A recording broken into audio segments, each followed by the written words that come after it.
కేసీఆర్ కి సవాల్ చేశారు. మీరు కమాండ్ కంట్రోల్ సెంటర్ కి రండి, మేమందరం మహిళలందరం అక్కడికి వస్తాం, అక్కడికి వచ్చి దీని మీద చర్చిద్దాం. పదే పదే కేసీఆర్ని అసెంబ్లీకి రావాలని సీఎం రంకలేస్తున్నారు కదా, దానికి బదులుగా ఆమె ఈ సమాధానం ఇచ్చారు. దీనికి సంబంధించి ఆమె ఏం మాట్లాడారు అనేది ఒక్కసారి చూద్దాం. ఈసారి ఆమె కవిత ఏం మాట్లాడారు అనేది ఒకసారి ఆమె బయటలో చూద్దాం. ముఖ్యమంత్రి రేవంత్ రెడ్డి గారు పదే పదే కేసీఆర్ గారు అసెంబ్లీకి రావాలి అని రంకెలేస్తున్నట్టుగా కనబడతా ఉన్నది. వారిని వెంబడే డిమాండ్ చేస్తా ఉన్నాం. నిజంగా కూడా వాదన చేయాలనుకుంటే, మీకు నిజంగా కూడా చర్చ చేయాలనుకుంటే మీ పోలీస్ కమాండ్ కంట్రోల్ రూమ్ కి మేము మహిళలందరం కూడా వస్తాం. మీరు చర్చ పెట్టండి. ఎందుకు 2,500 రూపాయలు నెలలకు మహిళలకు ఇస్తానని ఇవ్వడం లేదు, ఎందుకు తులం బంగారం ఇస్తలేరో, ఎందుకు 2,000 నుంచి 4,000 చేస్తాన్న పెన్షన్లు పెంచడం లేదో తప్పకుండా చర్చిద్దాం. అంతేగాని చీటికి మాటికి కేసీఆర్ గారు పేరు చెప్పి మీరేదో డైవర్షన్ పాలిటిక్స్ చేయాలని చూస్తే తెలంగాణ ప్రజలే అమాయకులు కాదు. మీరు చేయనటువంటి విషయాన్ని ఖచ్చితంగా వెంటబడతాం. మీరు చేసినామని చెప్తున్న విషయాల్లో ఉన్నటువంటి మోసాన్ని కూడా ఎండగడతామని చెప్పి ముఖ్యమంత్రి గారిని డిమాండ్ చేస్తా ఉన్నాను. Thank you. జై తెలంగాణ. కాంగ్రెస్ ప్రభుత్వం ప్రజలని మోసం చేస్తుంది, ప్రజలు దీన్ని గమనిస్తున్నారు. CM Revanth Reddy diversion politics చేస్తున్నారని చెప్పి కూడా ఆయన వ్యాఖ్యానించారు. దీనికి సంబంధించి మరిన్ని వివరాలు మా ప్రతినిధి మధుని అడిగి తెలుసుకునే ప్రయత్నం చేద్దాం. మధు, చెప్పండి, కవిత ఈ వ్యాఖ్యలు ఎక్కడ చేశారు అండ్ దీనిపై కాంగ్రెస్ నుంచి ఎవరైనా ఏదైనా స్టేట్మెంట్ రిలీజ్ చేశారా ఏంటి? ఖమ్మం పర్యటనలో కవిత ఈరోజు ఎమ్మెల్సీ కవిత వ్యాఖ్యలు చేశారు. కొత్తగూడెంలో జరిగినటువంటి సమావేశం తర్వాత మీడియాతో ఈ మాటలు మాట్లాడారు. చాలా స్పష్టంగా, అంటే గత కొంతకాలంగా అసెంబ్లీకి రావాలి కేసీఆర్ అనేటువంటి వ్యాఖ్యానాన్ని ముఖ్యమంత్రి రేవంత్ రెడ్డి చేస్తూ ఉన్నారు. పదే పదే చర్చకు వచ్చేలా దీన్ని ప్రస్తావిస్తూ ఉన్నారు. సభల్లో, సమావేశాల్లో, మీడియా సమావేశాల్లో కేసీఆర్ అసెంబ్లీకి రావాలి అనేటువంటి చర్చ. తర్వాత రీసెంట్గా జరిగినటువంటి వాటిలో అసెంబ్లీకి రాకపోతే ఫామ్ హౌస్కి వస్తా అన్నటువంటి మాటలు. చెప్పండి మధు. అంటే అసెంబ్లీకి రాకపోతే ఫామ్ హౌస్కి రావాలి అనేటువంటి స్టేట్మెంట్ ఎమ్మెల్సీ కవిత పదే పదే చేసిన మాటలను ఆమె గుర్తు చేసే ప్రయత్నం చేశారు. రంకెలు వేస్తూ ఉన్నారు ముఖ్యమంత్రి రేవంత్ రెడ్డి కేసీఆర్ పైన పదే పదే చర్చకు రావాలంటూ. అసలైన 6 గ్యారంటీల అమలు విషయంలో మిమ్మల్ని నిలదీయడానికి వస్తాము కమాండ్ కంట్రోల్ సెంటర్కి అనేటువంటి స్టేట్మెంట్ చేశారు. పెద్ద ఎత్తున మహిళలందరం వస్తాము, మహిళలకు ఇస్తామన్నటువంటి 2,500 నెలలకు ఇస్తామన్న ఆ డబ్బులు ఎక్కడ పోయాయి అనేటువంటిది అక్కడికి వచ్చి మీతో చర్చిస్తామనేటువంటి స్టేట్మెంట్ చేశారు. షాదీ ముబారక్, కళ్యాణ లక్ష్మి పేరిట ఇస్తానటువంటి తులం బంగారం ఎటుపోయింది, అది ఎందుకు ఇవ్వట్లేదు అనేటువంటిది క్వశ్చన్ చేస్తాం. పెన్షన్ పెంచుతామన్న పెన్షన్ ఎందుకు పెంచట్లేదు అనేటువంటి అంశాన్ని అక్కడ మీతో చర్చిస్తాం. మహిళలందరూ వస్తాం, పెద్ద ఎత్తున మహిళలని సమాయత్తం చేస్తూ ఉన్నాం తెలంగాణ జాగృతి పేరిట. మీరు ఎన్ని డైవర్షన్ పాలిటిక్స్ చేసినా మీరు ఇచ్చిన హామీల అమలు కోసం పదే పదే క్వశ్చన్ చేస్తూనే ఉంటాం. కావాలనే కేసీఆర్ అసెంబ్లీకి రావాలనో, లేకుంటే చర్చ చేద్దామనో, ఫామ్ హౌస్కి వస్తామనేటువంటిది ఒక డైవర్షన్ చేసే ప్రయత్నం ముఖ్యమంత్రి రేవంత్ రెడ్డి చేస్తూ ఉన్నారు. ముఖ్యమంత్రి రేవంత్ రెడ్డికి ఒక బిరుదిస్తున్నామంటూ కవిత సంచలన కామెంట్ చేస్తాం. అవినీతి చక్రవర్తి, అసమర్థ పాలన చేస్తున్నటువంటి చక్రవర్తి అనేటువంటి పేరు ఇస్తున్నాం. అసమర్థ పాలన కింద ముఖ్యమంత్రి రేవంత్ రెడ్డి కంటూ ఒక సంచలన స్టేట్మెంట్ చేశారు. నిజంగా ఇది కాంగ్రెస్ పార్టీని కాస్త డిఫెన్స్లో పడేసేలాంటి ఒక అంశంగా, ఎందుకంటే పదే పదే కేసీఆర్ అంశాన్నే ముఖ్యమంత్రి రేవంత్ రెడ్డి కాంగ్రెస్ తెరపైకి తెస్తూ ఉంది. అసెంబ్లీకి రావాలని, చర్చకు రావాలని, చర్చ పట్టుబడదామనేటువంటిది కాళేశ్వరం అంశంలో కానీ, గతంలో అప్పుల విషయంలో కానీ, ఇలా అనేక అంశాల్లో. కాబట్టి దీనికి కౌంటర్ ఇచ్చే ప్రయత్నం ఎమ్మెల్సీ కవిత చేశారు. ఈరోజు ఆమె కొత్తగూడెం సంబంధించినటువంటి ప్రాంతంలో పర్యటించారు. కొద్దిసేపు అక్కడ మాట్లాడుతున్న సందర్భంలోనే మీడియాతో ఈ స్టేట్మెంట్ చేయడంతో కాస్త గట్టి కౌంటర్ ఇచ్చారు అనేటువంటి ఒక చర్చ ప్రస్తుతం కొనసాగుతూ ఉంది. కవిత ఈ అంశం పైన త్వరలో పెద్ద ఎత్తున ప్రభుత్వాన్ని నిలదీసే కార్యక్రమం కూడా తీసుకోబోతున్నారు అనేటువంటిది చర్చ కొనసాగుతూ ఉంది. 2,500 పెన్షన్, 4,000 ఇంట్లో ముసలి వాళ్ళు ఇద్దరు ఉంటే ఇద్దరికి ఏజ్ పర్సన్స్కి, తర్వాత కళ్యాణ లక్ష్మి కింద ఇస్తానన్నటువంటి తులం బంగారం. ఇన్ని రోజులు పెండింగ్ ఉన్నటువంటి, అంటే కాంగ్రెస్ అధికారంలోకి వచ్చి 18 నెలలు దాటుతుంది కాబట్టి వాళ్ళందరికీ ఇవ్వాలనేటువంటి ఒక డిమాండ్ని తెరపైకి తెచ్చే అంశం కనిపిస్తూ ఉంది. మరి దీనిపైన కాంగ్రెస్ ఎట్లా రియాక్ట్ అవుతుంది, ముఖ్యమంత్రి కానీ ఇంకా మంత్రులు కానీ ఎవరైనా రియాక్ట్ అవుతారో చూడాలి కవిత చేసిన స్టేట్మెంట్ పైన. Right, thanks for the update Madhu. Yeah, ఒక్కసారి రేవంత్ రెడ్డి ఏం మాట్లాడారో చూద్దాం.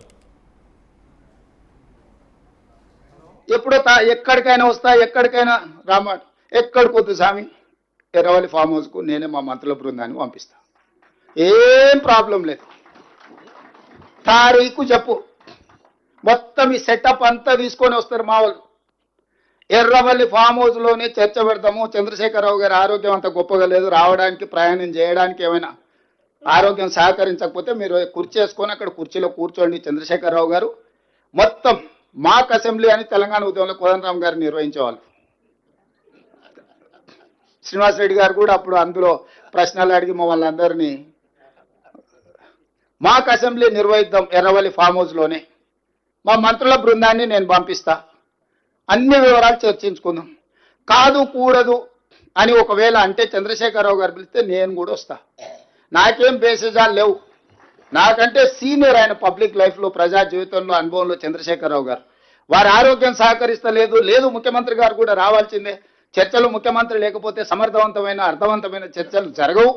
ముఖ్యమంత్రి కూడా ఈ చర్చలో పాల్గొనాలి అని చంద్రశేఖరరావు గారు కోరుకుంటే ఎర్రవల్లి ఫామ్ హౌస్లో జరగబోయే ప్రజాప్రతినిధుల సమావేశానికి నేను కూడా వస్తాను. తారీఖు నిర్ణయించండి. క్లబ్బులు పబ్బులు అంటేనే మాకు కొంచెం ఇబ్బంది. మేము వాటికి దూరం మొదటి నుంచి, ఇప్పుడు కాదు చదువుకునేటప్పటి నుంచి కూడా క్లబ్బులకు పబ్బులకు దూరము. ఈ తెలంగాణ వచ్చినప్పటి నుంచి వాటి మీద ఎన్నో బైక్ ఛాలెంజ్లు చేసినాం. గంజాయికి డ్రగ్స్కు వ్యతిరేకంగా ఎన్నో నిర్ణయాలు తీసుకున్నాం. ముఖ్యమంత్రి రేవంత్ రెడ్డి గారు పదే పదే కేసీఆర్ గారు అసెంబ్లీకి రావాలి రావాలి అని రంకెలేస్తున్నట్టుగా కనబడతా ఉన్నది. వారిని వెంబడి డిమాండ్ చేస్తా ఉన్నాను. మీకు నిజంగా కూడా వాదన చేయాలనుకుంటే, మీకు నిజంగా కూడా చర్చ చేయాలనుకుంటే మీ పోలీస్ కమాండ్ కంట్రోల్ రూమ్ కి మేము మహిళలందరం కూడా వస్తాం. మీరు చర్చ పెట్టండి. ఎందుకు 2,500 రూపాయలు నెలలకు మహిళలకు ఇస్తానని ఇవ్వడం లేదు, ఎందుకు తులం బంగారం ఇస్తలేరో, ఎందుకు 2,000 నుంచి 4,000 చేస్తా అన్న పెన్షన్లు పెంచడం లేదో తప్పకుండా చర్చిద్దాం. అంతేగాని చీటికి మాటికి కేసీఆర్ గారి పేరు చెప్పి మీరేదో డైవర్షన్ పాలిటిక్స్ చేయాలని చూస్తే తెలంగాణ ప్రజలేం అమాయకులు కాదు. మీరు చేయనటువంటి విషయాన్ని ఖచ్చితంగా వెంటబడతాం. మీరు చేసినామని చెప్తున్న విషయాల్లో ఉన్నటువంటి మోసాన్ని కూడా ఎండగడతామని చెప్పి ముఖ్యమంత్రి గారిని నేను డిమాండ్ చేస్తా ఉన్నాను. Thank you. జై తెలంగాణ. ముఖ్యమంత్రి మనం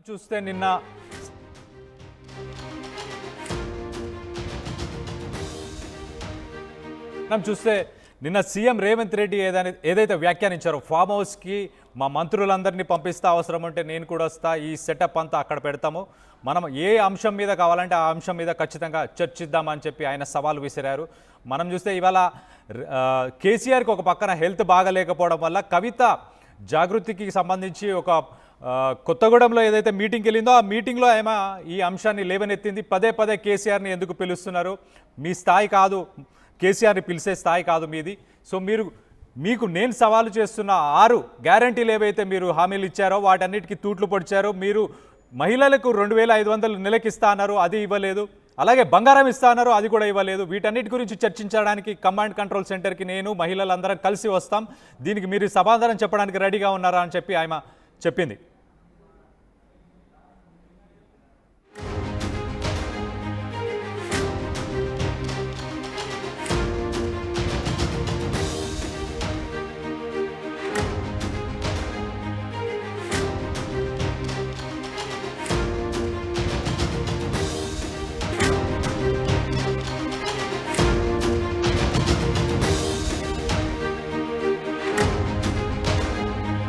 రైట్, బ్రేకింగ్ న్యూస్ చూస్తున్నాం. 6 గ్యారంటీలకు తూట్లు పుడిచారు. మహిళలకి 2,500 ఇవ్వలేదు, మహిళలకు తులం బంగారం కూడా ఇవ్వలేదని చెప్పి ఎమ్మెల్సీ కవిత, బీఆర్ఎస్ ఎమ్మెల్సీ కవిత కేసీఆర్కి సవాల్ చేశారు. మీరు కమాండ్ కంట్రోల్ సెంటర్కి రండి, మేమందరం మహిళలందరం అక్కడికి వస్తాం, అక్కడికి వచ్చి దీని మీద చర్చిద్దాం. పదే పదే కేసీఆర్ని అసెంబ్లీకి రావాలని సీఎం రంకలేస్తున్నారు కదా, దానికి బదులుగా ఆమె ఈ సమాధానం ఇచ్చారు. దీనికి సంబంధించి ఆమె ఏం మాట్లాడారు అనేది ఒక్కసారి చూద్దాం. ఈసారి ఆమె కవిత ఏం మాట్లాడారు అనేది ఒకసారి ఆమె బయటలో చూద్దాం.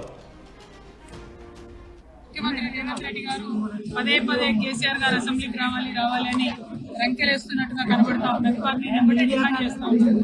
మీకు నిజంగా కూడా వాదన చేయాలనుకుంటే, మీకు నిజంగా కూడా చర్చ చేయాలనుకుంటే మీ పోలీస్ కమాండ్ కంట్రోల్ రూమ్కి మేము మహిళలు అందరం కూడా వస్తాం. మీరు చర్చ పెట్టండి. ఎందుకు 2,500 రూపాయలు నెలలకు మహిళలకు ఇస్తా అన్నది ఇవ్వడం లేదు, ఎందుకు తులం బంగారం ఇస్తలేరో